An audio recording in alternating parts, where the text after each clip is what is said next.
present a wide range of parenting topics, and we always encourage audience participation.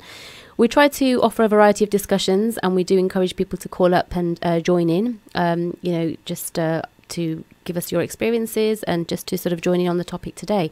Today's topic is actually Ramadan for children. If you do wish to get involved, please do give us a call.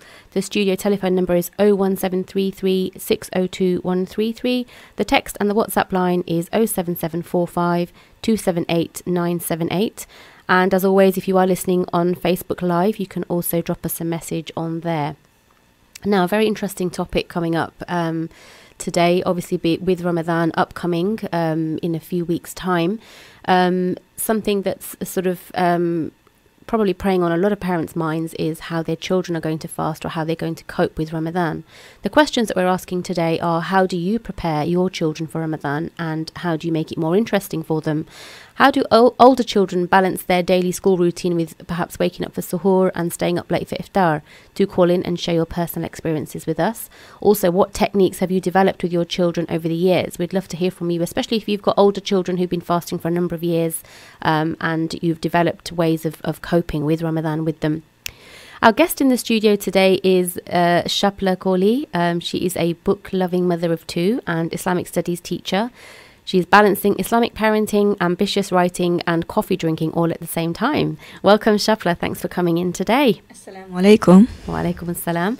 Well, thank you for coming in. I know this is a topic that's quite close to your heart as well. It's something you feel quite passionate about. Yes. So we're going to jump straight into there and have a chat about some of the main challenges that we face when it comes to Ramadan with children. Inshallah. I mean, how can parents make situations easier? So we've got things like waking up in the morning. We've got children who want to wake up for suhoor. We've got the lack of sleep. We've got parents who might want to nap during the day, or children wanting to nap during the day. So what are some of the challenges, that you've kind of researched, and what are some of the coping mechanisms? Sleep deprivation, my biggest challenge. My kids wake up very, very early, 5:30, 6 a.m. in the morning. So I really struggle with the lack of sleep.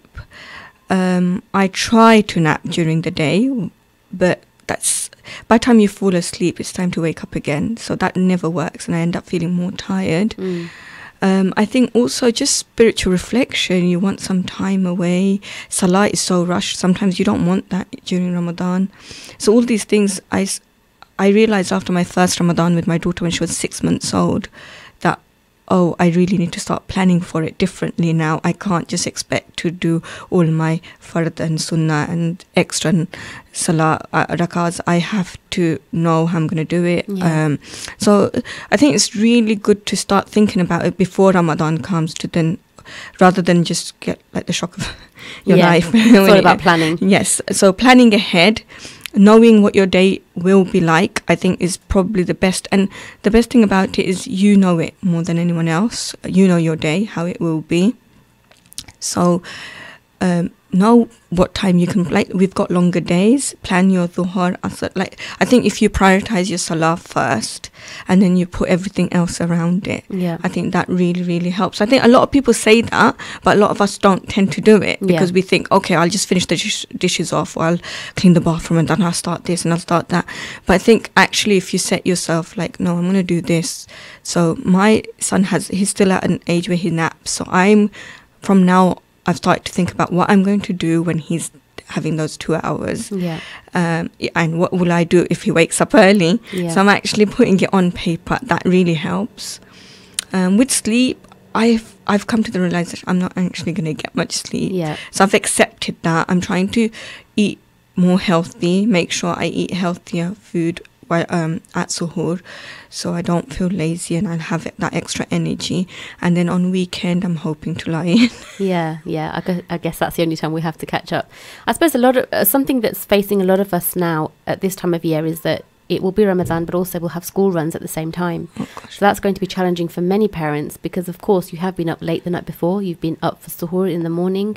Some parents will probably not have got back to sleep after Fajr, and then they've got school runs to contend with. And I guess it's perhaps not so tricky if you're dropping your kids off to school and then coming back home and perhaps getting some rest in then. But if you have little ones as well, or you've got babies and toddlers in the house, or like me, you have a nursery run to do in between the school runs, it's not so easy. You've got to come home and you've still got to deal with younger children. So I guess the topic today is really not just about Ramadan for children, but also Ramadan with children. Yes. So it's about, you know, the sort of coping strategies that we as parents have in place, and the things that we can incorporate into our daily lives in Ramadan to make things that much easier for us.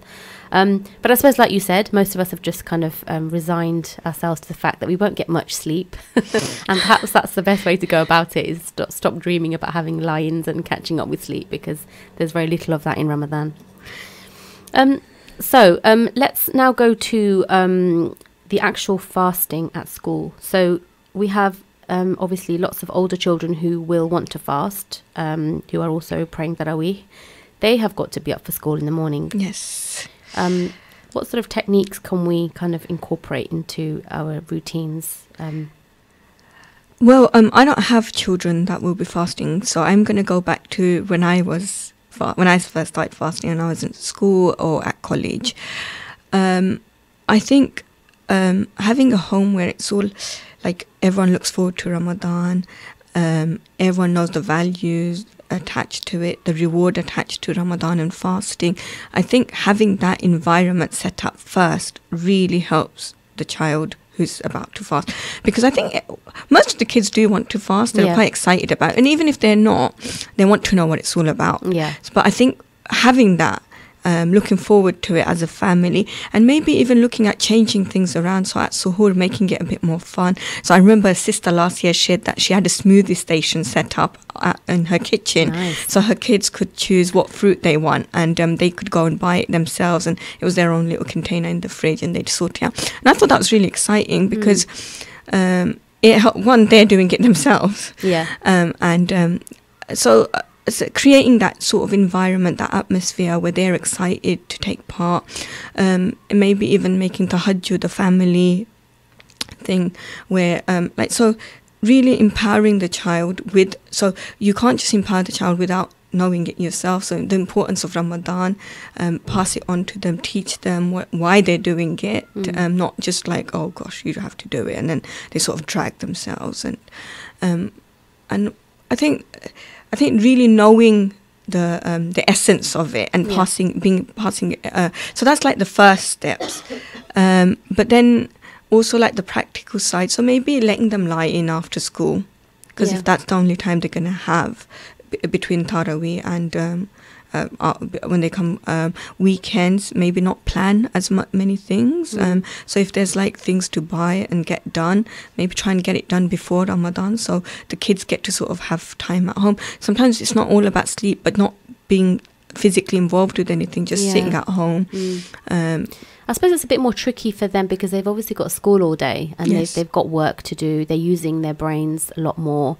And they will have things like PE, and they will be sort of physical exertion at school. They're walking around, running around, whatever they're doing with their daily routines. And of course, the vast majority of schools aren't going to make allowances to the timetable just because it's Ramadan. So I guess it's also about looking at things like their diet, perhaps. Yes, definitely. Having nutritious food at home. I think it does. I think as a family, everyone should try and eat better food, especially when we're fasting, because you're not putting much in. So what you are putting in, you should you should know what's in it. And I think I know a lot of mums tend to make a lot of nice food for their children, especially if they've asked for it, and which is nice and it's lovely and it's a rewardable act. I think we should try and add good food to it too. Absolutely. So make like food high, like so salads and fruits and stuff are high in water. So like making sure that they have a certain portion of it daily. I know the last few years we've tried to have watermelon for iftar, and actually in between sort of iftar and suhoor as well every year. And of course you can't do that every year because it depends on the season and the time of year. But it's a bit easier now to get hold of watermelon, so that's a great thing, isn't it? It is definitely, and I think there are lots of options out there. There's lots of stuff online. Other mums have shared, other parents have shared their experiences, and I think we should really make use of it and not let it just sit there. Because it's at our fingertips, really. Also, I think it's important for our children to be exposed to other Muslim families with children who are fasting, so they can share their experiences, so they have someone to talk to about their experience, like, what are you doing? How are you coping? So having that sort of, because children need that support as well. So they might be the only child fasting at school. They might have lots of friends fasting at school, but they need someone to talk to about their experiences. And I think that should sort of boost their morale a little bit. So you were talking about the sort of lots of online advice, and you're going to be sharing some of the blogs and things later on in the show, aren't you? On helpful sort of websites and things where parents can get more information. But also coming back to the older children who are fasting, we've also got things like, so some children will be adamant that they want to stay up for Tarawih prayers. They don't have to, but of course they will. The vast majority will be praying Isha anyway, but some will want to pray Tarawih as well. There's always that concern that the children are going to go to school the next day actually looking and feeling very tired, and what impact that has, and how the school handle that, whether they actually feel that this is something they shouldn't be doing. And I'm talking about older children. I'm talking about teenagers who should be fasting, who will be fasting. Inshallah. And there are, I'm sure many of us have come across news articles over the last couple of years about schools, especially in London, who've actually banned fasting for children. Now, I know, banning fasting for younger children is one thing, because obviously we don't expect the younger children to fast, even though they're adamant that, they're very, very keen. I know in the family I have nieces who've actually gone to school. Their parents have actually sent them to school with a lunchbox full of lunch, and they have refused to eat. And the teachers. I did it when I was younger, so I know how it feels. I think we all have that. Like it's about that excitement you were talking about. Young children feel that excitement, and they want to fast because everybody else around them is fasting, and that's without realizing what it actually means to their body. Exactly. Yeah. But I think also as parents, it's important for us to remember, isn't it, that, if your child is young and they don't need to be fasting, then do send them to school with a packed lunch, or do send them to school with water. Do make sure that the teachers know that and explain my child to them that they can please Allah in other ways. I think it's really important to, because my daughter's saying she wants to fast this year, and she has no idea what fasting means. But we've started talking about what other things she could do. So I think for the younger ones, definitely have conversations of other ways of pleasing Allah. But with older children, I don't have children of fasting age, but I know for a fact that when my daughter or my son's ready, it's their time to fast, I'm going to first talk to the school. I'm going to write a letter in to the head teacher, explain way ahead, not on the first day of Ramadan, but a month ahead of Ramadan, that this is what's happening, things will change in our home, we'll be up late, explaining that life will change. And in most instances, I've found schools do want to listen first. They do listen first, then they make their rules. That's something else. But in all honesty, if it gets banned, then I don't know what I would do, because I'm like, okay, I can't. It's either my child fulfilling a obligation or me breaking a school rule, and I don't know what I would do, because I'm not that. But everything before that, I would try and communicate with the school in the best way I can. And even though my daughter's not fasting, and I've actually spoken to her school and her head teacher this week, and I've told them that it's going to be Ramadan soon. It's a really big deal for us, and I'd love it if the school was involved in some way. So if I could send them some books and things, and they were like, "Oh, really? When is it?" And so they are usually happy to listen to what we've got to say. I think most schools are very receptive to Ramadan and Eid. Obviously, they want to hear all about it. They want to educate the children about what Ramadan is, what it entails, what Muslims are doing in the month of Ramadan. But I think when it comes down to actual fasting, I think different schools have different policies. And I think there will always be some teachers in some schools who have issues with children fasting, regardless of whether they are 12, 13, 14, 15 even. Yes. I think that they will still see them as young children and that they should not be fasting. Obviously, we know. But I think as parents, if we want our children to fast, especially if they are of the age to fast and they have to fast. It lies with us. Yeah. I think we need to get involved, because that's the only way. We can't just expect the school to understand without us not informing them. And I think speaking to other parents, getting everyone involved, and I don't necessarily mean in a negative way, but I think in a positive sort of educating way. Yeah. It'd be great to hear from some of the listeners, if we've got any teachers listening out there, or even parents who've had experiences of different schools and what the policies have been, or how your older children have managed to fast at school, and what changes the school have made for your children. It'd be great to hear from you. The studio telephone number again is 01733 602 133, or our text and WhatsApp line is 07745 278 978. Now, I know that some of the schools in Peterborough, I know this because I have spoken to some families, have a special prayer room and a room, a sort of a relaxation kind of room. That sounds nice. In the lunch break, where Muslim children can go. They haven't got any food there around them, obviously, so they're kind of detaching themselves from all the children who are actually eating, and they can go there and they can pray, they can read Quran, they can just have a little lie down in some cases as well, which is really good to hear. Yes, definitely. They should have that in the workplace. They should. Of course, we know that there is a hadith about lightening someone's load in Ramadan, and how rewarding that is. Yes. And of course, I'm sure that Muslim employers will do their very best to do that. I'm sure they do.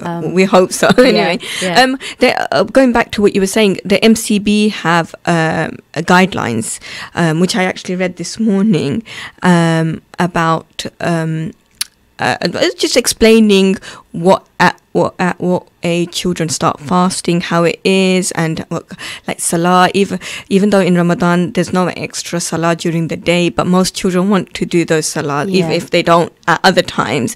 So if schools can give that, make it happen for the children, it'd be nice. And it's a really nice, interesting document, and I think parents should read it first, and if they can, forward it to their schools, because it's got lots of fiqh answers too, which schools might be confused about. Yeah. So it's got the basic understanding of Ramadan and what it means for children, and how it changes when depending on their age.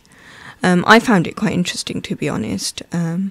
And it's quite helpful, because maybe we don't know the answers ourselves, so it's good to get that kind of definitely. It'd be good to have some of that document actually to sort of go through what kind of guidelines they're giving schools. I found the one that when you said the room available, and then the MCB sort of recommends if there is a possibility of children to have somewhere to go and pray or sit down and just have that time. So that's guidance for schools, is it? Yes, it's guidance for schools. And that's the Muslim Council of Britain. Yes. They've obviously issued these guidelines for school. Well, I think it's this is available. You just Google MCB Ramadan guideline for schools, and it's there. I think it's a good idea for us all to kind of go in and go online and familiarise ourselves with those guidelines. And if we do need to speak to our children's schools, then do so.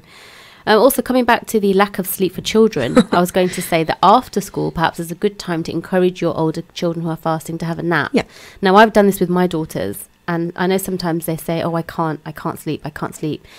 And I say to them, look, even if you just close your eyes for half an hour, just relax, just try to switch off, that'll do you some good. And more often than not, they are quite tired and they will actually fall asleep. Yes. It's about training or retraining your body to fall asleep during the daytime. And it's an ideal time as well, because it's between Dhuhr and Asr. Exactly. So it's a good time. Yeah, definitely. Yeah. No, I think that that's something that will make Ramadan a bit more bearable for older children as well. Napping, and also for us as adults, trying to nap maybe in the afternoon once we've done those school runs. Coming home and having a sort of relaxation period. Yes, and like you said, I think it's making Ramadan change with the family time change. So if you sort of make it happen, like, okay, we're all gonna sit down for a bit now, we're all gonna do this. And if you've got little children, then maybe setting up, thinking of, okay, what can I take out? So I'm trying to save cardboard boxes, because my son loves playing with them. Yeah. So I'm like, okay, I'm just gonna give him some of them when I want to sit down for a moment. So it's about thinking ahead of what can I do, how am I gonna get through my day without. Because what happens is we tire ourselves out after iftar. We just want to sit down, and we end up falling asleep. Yeah. And then we're like, oh no, I didn't make most of night qiyam. and then we sort of, that regret comes in. And so knowing how it will be, especially we've experienced last Ramadan when it's really, really hot. Yeah. I think I'm really I'm going to get myself a fan. I don't have a fan, so I'm going to get myself one of those. That's your Ramadan preparations then, buying a fan this year. Yes. I think, you know what, the vast majority of mums, and I'm going to say mums especially, we do feel that guilt every year. I know I feel it. I feel that because I have children, I'm able to do less because my children are taking up so much of my time. MashaAllah, I have 4. You know, you've got 2 children. You've got young children. You know what it's like. And, you know, yes, the cooking, the cleaning, the housework, the school runs, they don't go away in Ramadan, a lot of time. And yes, you would love to just switch everything off and just open the Quran and just sit down, or just do loads of extra nawafil or whatever, you know, or stay up for tahajjud. But it's not always possible. No. And I read something really lovely. I haven't actually got it with me today, but I did read a really nice article someone had written about, specifically about mums, and about the how when normally in Ramadan, obviously the rewards are multiplied for us when we do acts of worship. And we should also remember that even when we are spending time for our children and cooking meals for our families or for our husbands, and we're providing meals for them to be able to have suhoor and iftar, our rewards are also multiplied just by cooking those meals and providing that food for them and tidying up after them, or whatever else it may be. You know, and I think we know this, and we have to keep reminding ourselves of this, but of course you still don't. It's because we don't attach reward to these actions on a normal basis. Exactly. For us, ibadah has become a spiritual sitting down, salah, and so. But it's very important to remind ourselves of being kind to our children, and because I think the children pick it up too, and also like providing food and making sure. So attaching reward to what we do, hopefully, gives us that spiritual connection, like that builds that taqwa in us for Allah, because Ramadan, that's what we are achieving, inshallah, in Ramadan. Yeah. Tell me a little bit about some of the ways that we can prepare younger children for Ramadan. So, if, you know, thinking about the fun aspects. The way I'm quite selfish, I think. The reason I'm preparing my kids for Ramadan is to make things easier for myself. Well, so they've got activities to do, so I can get a bit of time to myself. But also, I think it's really, really important. Like I was saying, I think I mentioned earlier, is that Ramadan is about attaching the heart to Allah, and that's the time when increased reward in everything we do. So I think preparing them in their minds now will, inshallah, I'm hoping when the time comes for them to fast and get ready, when they're accountable, I think we set the foundations now. So the importance of Ramadan. If your child doesn't understand what a month is, then just those days, like special days, and so I'm attempting to make a Ramadan calendar. Okay. We're going to put some good deeds in each one for she's 5. I've got lots of activities, colouring sheets, lots of printables out online that I've printed off. It's easy to get to. And one of the main things we're doing is reading a lot of books. Okay. And so there are actually quite a lot of books out there for young children. A lot of good quality books out there. And that's just how I do things anyway. Whenever I introduce any topic, anything, I've used a book with my children. So I'm relying on it again. And I think just letting them know. So we're doing a countdown at the moment. So this morning we've got little blocks. So she did 21 days to Ramadan. And she said, asking me, she goes, is it a long time or is it a short time? So it's getting them involved with them, not keeping them outside of Ramadan. I think it's really important to keep our kids inside of Ramadan. I think not seeing them as like, okay, well, they don't fast, they don't know anything.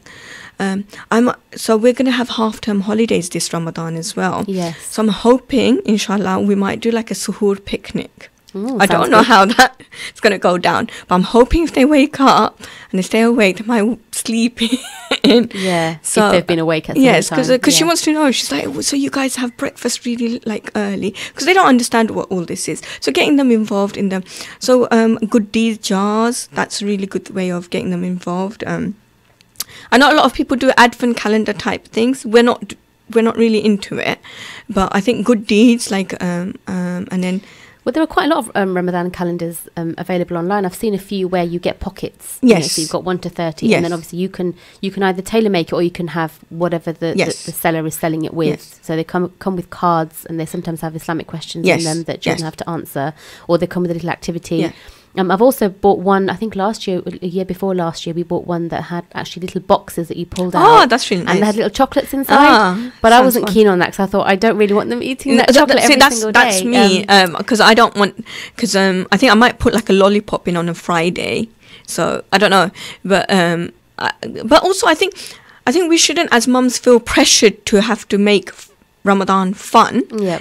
As long as we get our children involved, I think that's good. Like, I think that's good. I don't think there should be like a pressure of, oh my God, I don't have any crafts doing. Yeah. Someone else is making a masjid. I'm not doing anything. Yeah. I don't think it should be like that. But I think keeping them in mind. Yeah. Definitely. No, I agree with you there, 100%.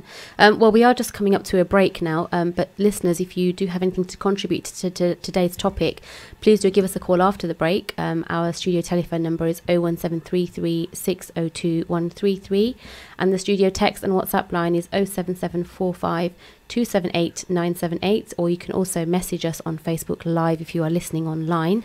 The topic today is Ramadan for children and also Ramadan with children. If you're a mum who wants to, or if you're a parent indeed, mum or dad who wants to share some tips on Ramadan with children, do join us after the break.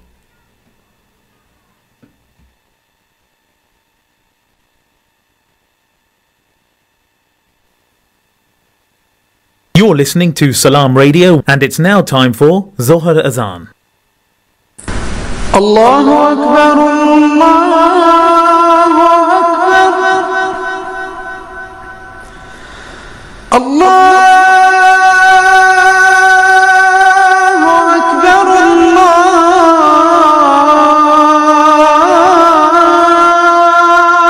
Akbar. Ashhadu an la ilaha illallah.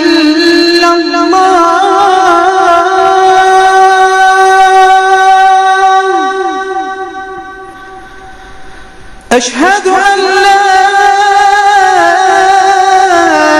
إله إلا الله.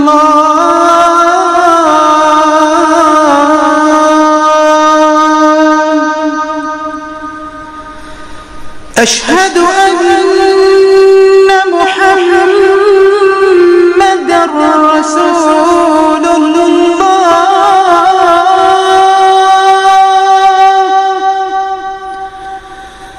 أشهد أن محمدًا رسول الله.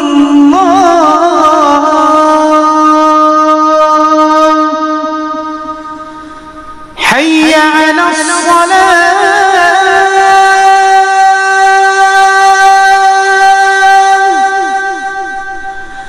حي على الصلاة.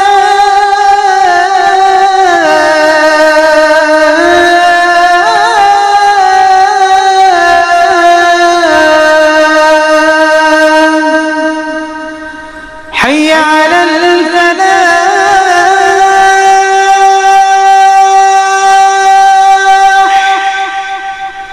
حي على الفلاح.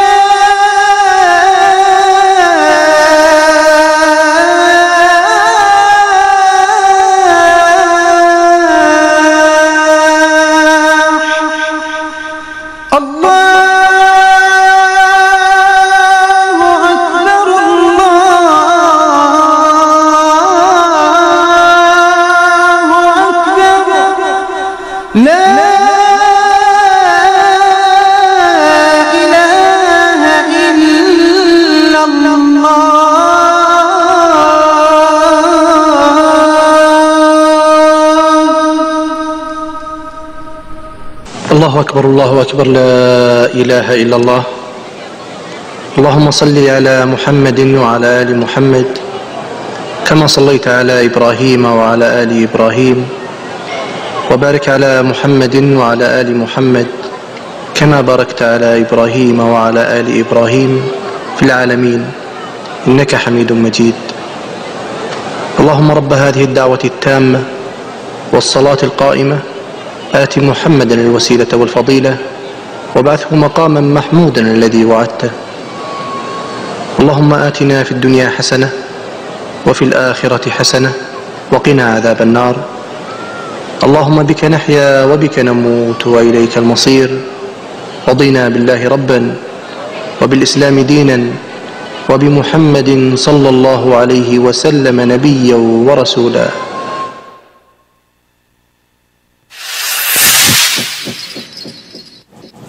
السلام عليكم ورحمة الله وبسم الله. قال النبي صلى الله عليه وسلم الحياء شعبة من الإيمان. The modesty is a branch of faith.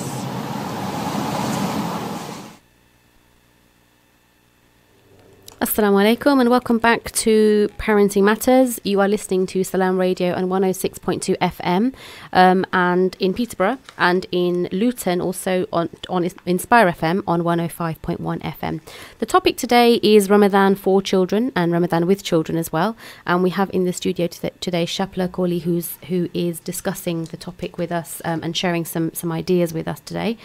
If our guests do have anything to contribute, listeners, if you're listening and you have some ideas for Ramadan with children and indeed Ramadan with teenagers as well, advice for them, especially if they're starting out fasting and, learning how to sort of cope with the challenges of, a lack of sleep, the thirst at school, dealing with all the activities and the physical exertion that they've got at school, do give us a call and let us know how you cope with those challenges. So Shapla, before the break, we were talking about some of the activities and things, the kind of arts and crafts and books and things. Can you share some more of those, ones that are helpful in preparing children for Ramadan? Do you mean younger children? Younger children, yeah. So there's lots of books out there actually, and I'm sure they didn't exist when we were younger. So brilliant resources. There's a Curious George one, which is called Curious George. It's Ramadan. It's really good. I read it to my daughter's nursery last year, and they loved it. That the nursery actually ended up buying a copy for themselves, and they didn't know that it existed. So it's really nice, and the kids loved it. So it's a really good, engaging book. I think I've read it to a group of children at the masjid as well, and that was quite nice. And one of my very favourite books by Naima bint Robert is Ramadan Moon, which but it's a very poetic, rhyming, soothing even way of writing each page with beautiful illustrations. And I use books to do crafts. So like we read the books and then made telescopes, and then we tried to I made a big moon, and this was at the masjid last year. It was a lot of fun with the kids. It was like a moon sighting thing in the masjid. Brilliant. With the sort of telescope. So it was the book that sort of inspired it. And the book has pictures of families with little kids, and like the dad leading salah, and children associate themselves with it. And I think it's really nice to have that in books, because like, for example, during other celebrations in school, they see their friends that have these things in books and stuff. So I think it's really important for our children to find themselves represented in books. Definitely. And I like that. And I know my kids like seeing themselves. Like they think, oh, that's me. Yeah. And there's another book called Under the Ramadan Moon, which I'll be reading at the masjid at my next story time. And it's nice, and it talks about the different things people do in Ramadan, and then it sort of refers it back to Under the Ramadan Moon. So that's really nice. Yeah. There's lots of books. I'm not familiar with many books with older children with Ramadan, but the one with Naima bint Robert can go up to age 12, I think. It's just the wording is so nice. Yeah.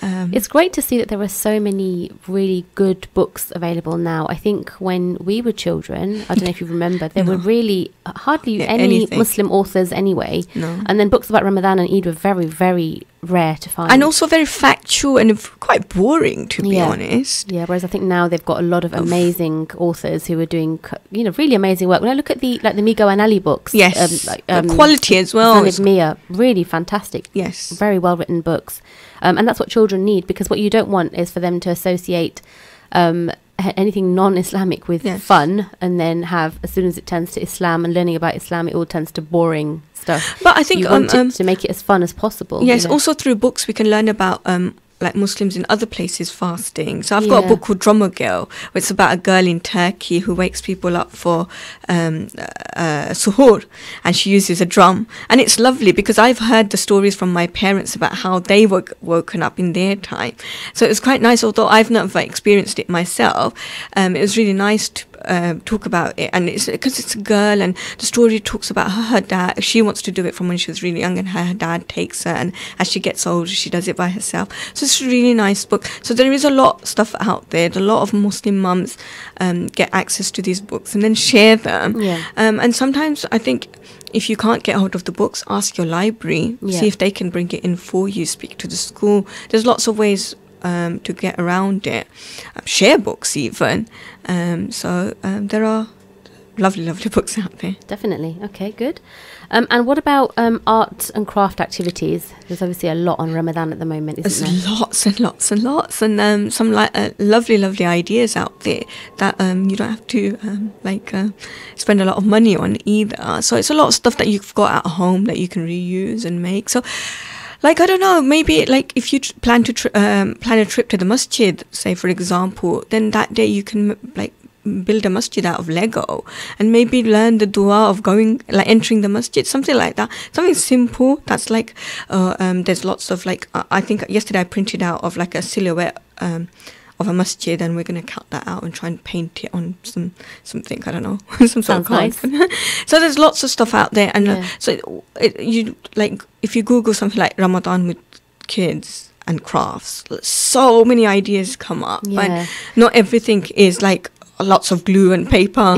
It can be something simple. Quite simple activities. I think I'd seen one actually that made me think, oh, I love that, but I haven't got the space for it. And it was something like a Ramadan masjid, and it was a cardboard mosque. Oh yes, and you could buy it, and it was, I don't know, I can't remember how much it was now, but you could buy this large cut-out cardboard mosque, and then the kids could decorate it and paint it and what have you, and you put it up in your living room or wherever, and it's actually quite big for the little children to get inside it. I love it, but we didn't get it because we don't have space. Right. So last year, what we did, we actually found, this was actually inspired by a talk at the masjid, which was about Zainab radiallahu anha, the wife of the Prophet sallallahu alaihi wasallam, and she had a dedicated prayer space in her home, and she was known to spend a lot of time in it. And after I heard that story, and I thought, Ramadan is coming, I want to tell my daughter about Zainab, and I'm going to do it through this. So I literally have nowhere to walk in my flat. I live in a very small space, but we found a little corner, and we cut out tissue paper masjids silhouette and stuck it on the wall and put a prayer mat and some books and that's lovely, and prayer beads, and so you're obviously adapting it to suit your space. You've got little space, so and I don't think we have to different. Buy a new house just so we can add a masjid to it. Exactly. We can use what we've got. And it was the most beautiful thing, because for about 3 days non-stop my daughter was praying. Oh, that's really nice. So it's really nice, and I think it also helps us get prepare for Ramadan mentally, spiritually. If our space is ready, we're ready, of course. So just lots around it. I think also what's the beauty of that sort of activity is that it also teaches them about itikaf and seclusion, and removing yourself from the sort of daily kind of humdrum of life, and retreating into a corner or a part of your house where you make a small masjid for yourself, and you're just there, and you're just remembering Allah and worshipping and reading the Quran and doing all the rest of the things that are associated with Ramadan. Well, all year round anyway, not just in Ramadan, but it just gives them that special Ramadan boost almost, that this is the month when I really should be doing this. So making the most of the days, really, isn't it? So like you said, so in the last 10 days, we've got a tent that we don't, a play tent that we don't, we put away. I only get it out sometimes. But in the last 10 days of Ramadan, I took it out and I put a little label on it saying "Ittakaf, don't disturb." And I put the kids in there with their toys, and they loved it, and it gave me a bit of time. And because if you actually read about how the Prophet ﷺ used to spend the last 10 days of Ramadan, and then you start thinking, well, I'm a mom, it's not realistic for me to, I'd love to do it, but it's not realistic for me. So what am I going to do, and how am I going to do it? So ask yourselves these questions. I think we shouldn't give up, and we shouldn't feel guilty, but we should make what works for us happen. Definitely. And that thing I wanted to mention in earlier is, especially for mums, ask for help if you can. If you've got no family around, ask your husband, ask someone.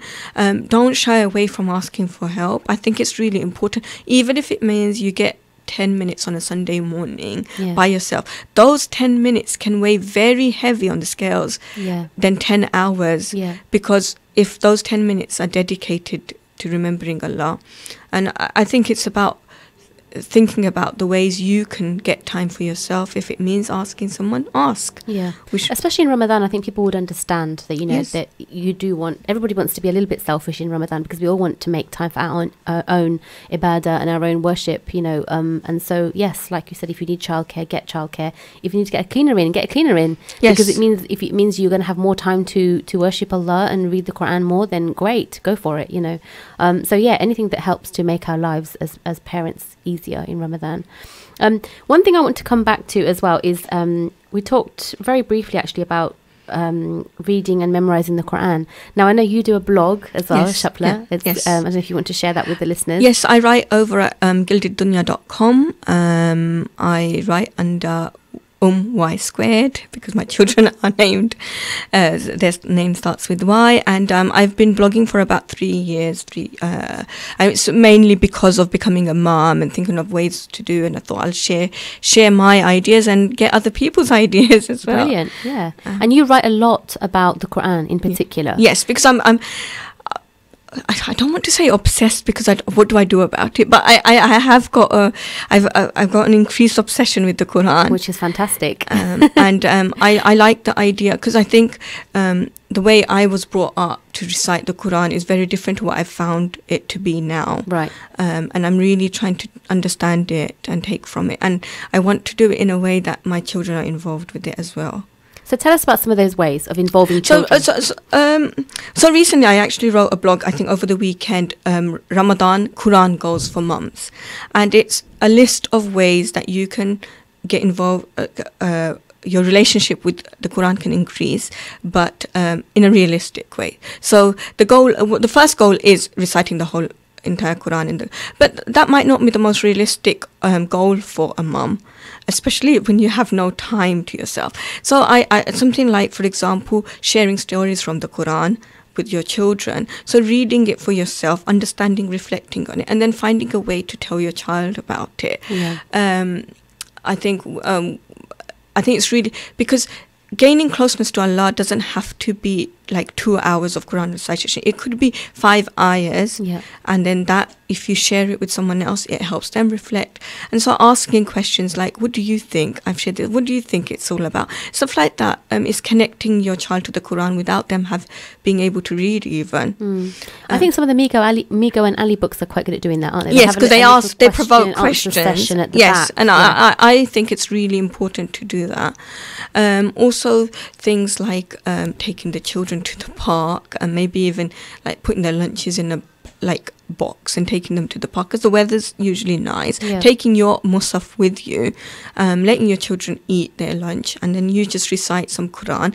This is usually good with memorization, because with memorization you don't have to constantly have your head in your musaf, so you can look up at your kids, talk to them, and sort of go back and recite the ayahs you're memorizing. Yeah. Setting smaller goals, and like me and my husband, we tend to have like toys that we'll take out, like Lego or something, we'll take out and let our children play, and we'll sit right next to them and recite Quran. So they're involved, it's about them. And if there's something that interesting we read, we'll tell them, even if they don't really understand a lot, but we'll tell them. And then usually they do want to know. So some of the stories I would recommend is Yusuf alayhi salam. Yeah. There's lots to take, especially for children. And kids love that story. And they do.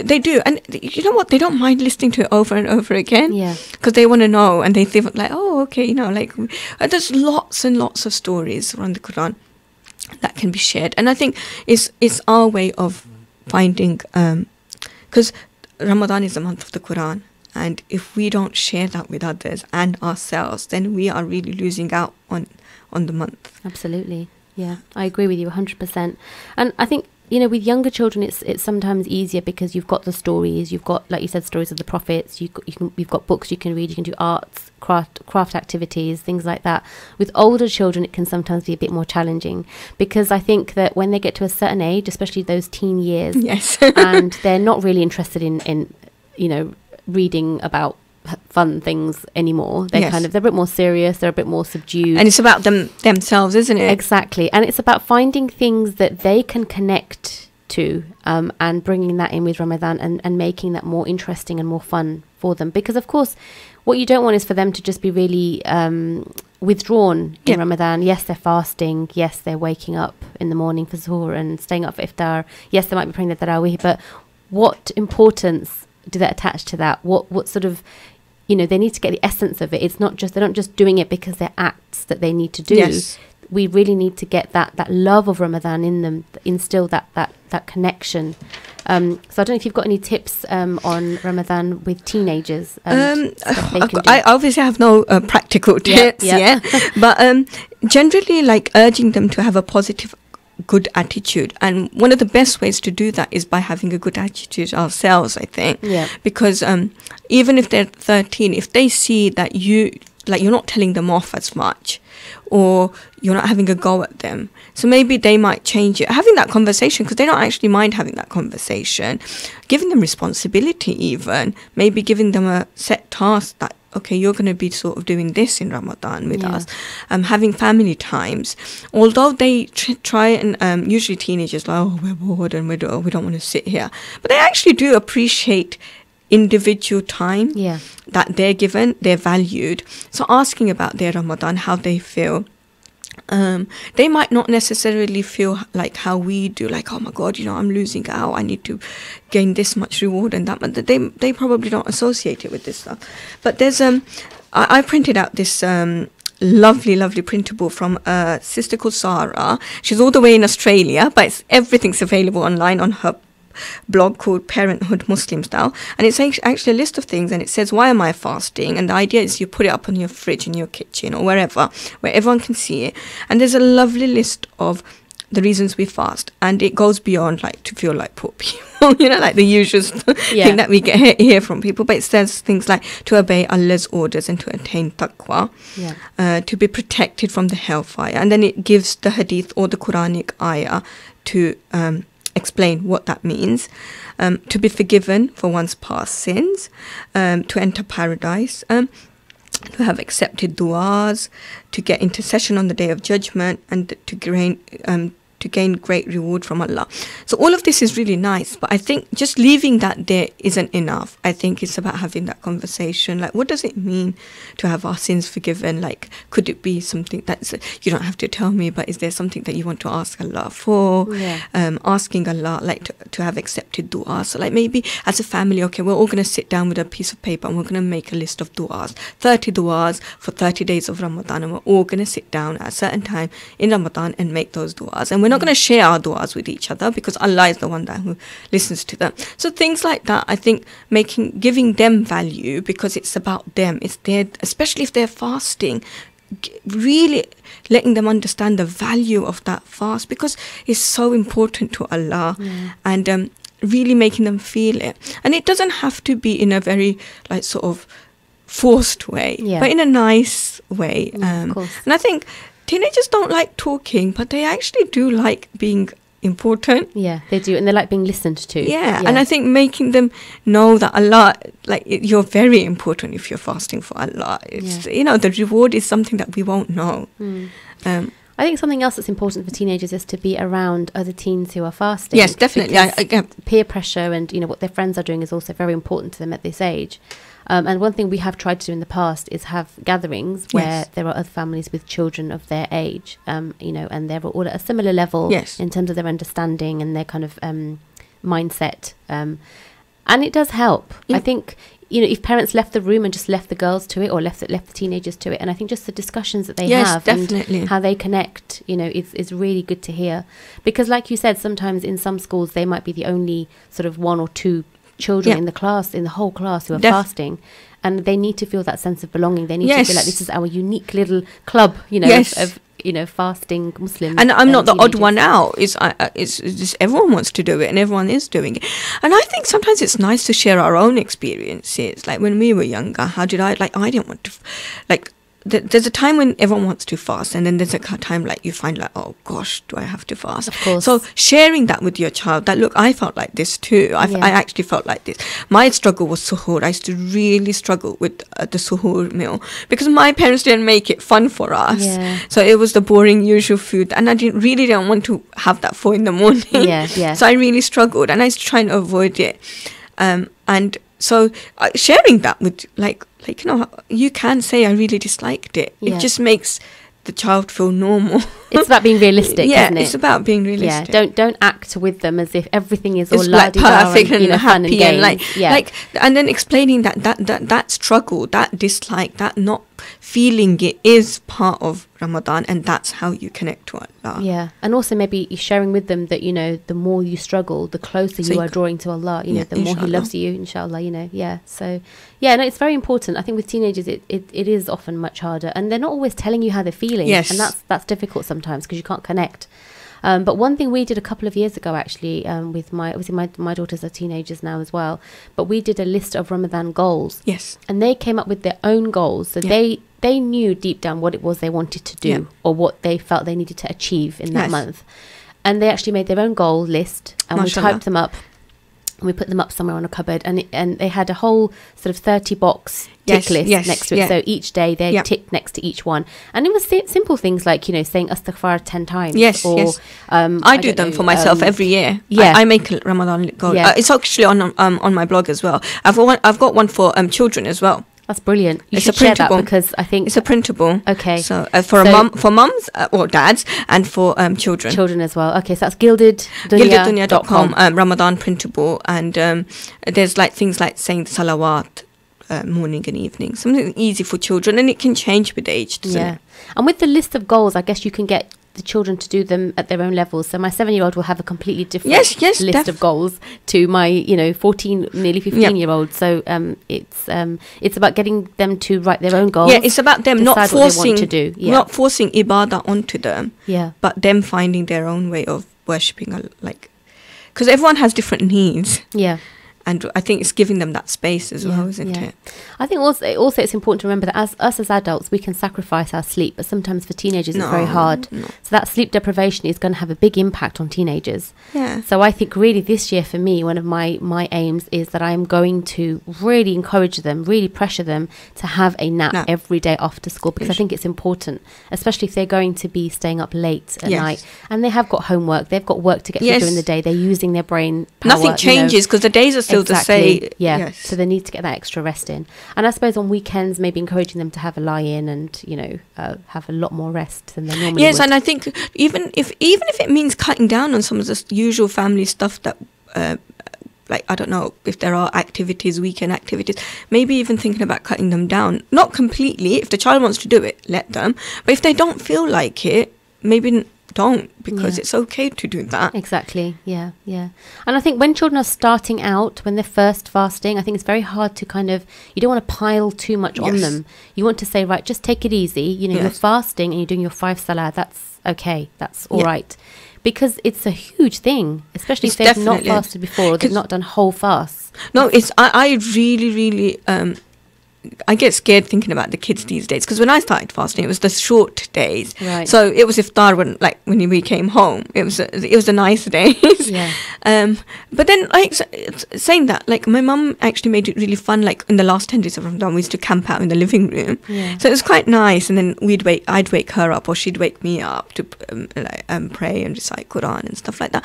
So you can put a nice aspect to it, like bonding, and you can put other things within actions as well. Yeah, definitely. I think I have memories of growing up in Ramadan when my dad used to give us all £1 each for each fast we did. Oh, of course, those days it felt like a lot of money, £1 per fast. Incentives. Exactly. And we do that with my 7-year-old. We do that now. We sort of say to her, she only does half fast. Yes. So we have, they're very famous in our house, half fast, so she fasts all the way up until lunchtime. Usually she hasn't woken up for suhoor either. It's just skipping breakfast and whatever snack she's going to have.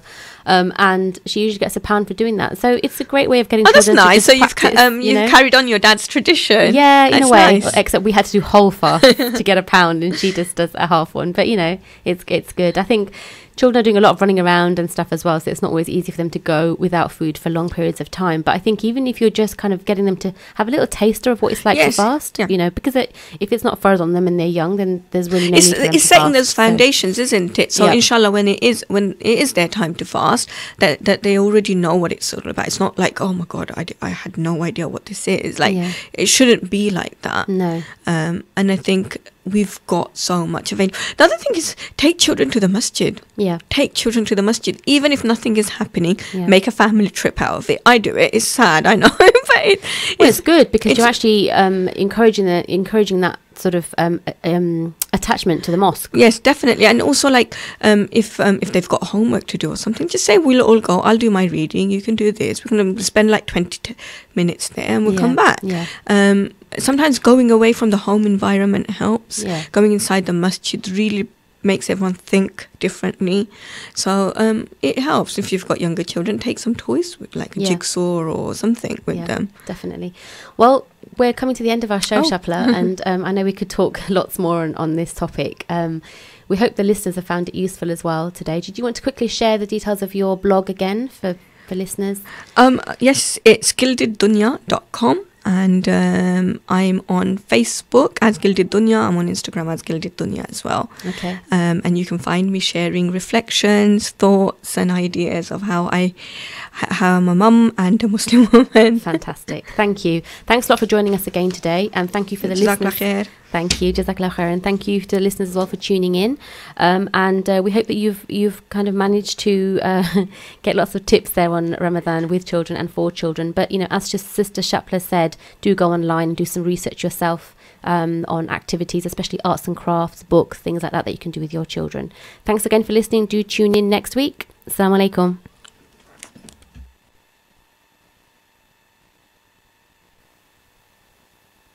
Stay tuned to Salam Radio after this short ad break. Thinking about